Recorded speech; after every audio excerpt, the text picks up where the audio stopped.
Copa America 2024 26 June থেকে শুরু করে 20 জুলাই পর্যন্ত চলবে এবারের আসর।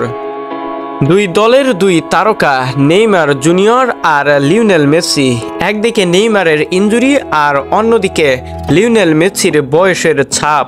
এ দুজনকে কি এবার দেখা যাবে ফুটবল দুনিয়ায় নিজেদেরকে আবারও রাঙাতে?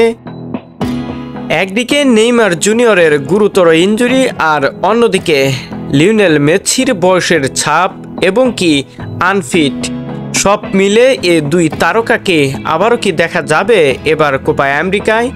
যদিও বারবার বলা হচ্ছে লিওনেল মেসিকে দলে রাখা হবে, কিন্তু শেষ পর্যন্ত লিওনেল মেসি এখন পর্যন্ত নির্দিষ্ট করে জানাননি দলের সাথে থাকবেন কিনা।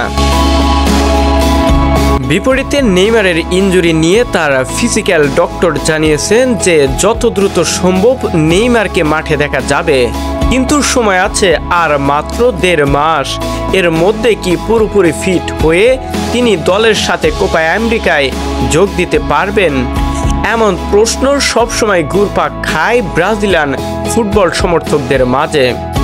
বিপরীতে লিওনেল মেসি ইন্টার মায়ামির হয়ে কিছুদিন আগেই ইনজুরি কাটিয়ে দলের সাথে যোগ দিয়েছেন।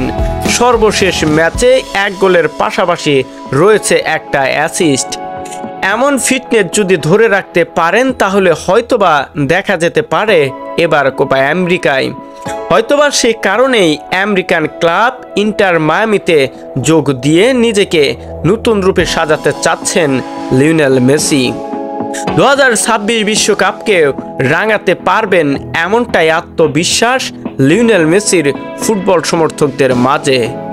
শহীদুল ইসলাম শহীদ, স্পোর্টস ডেস্ক।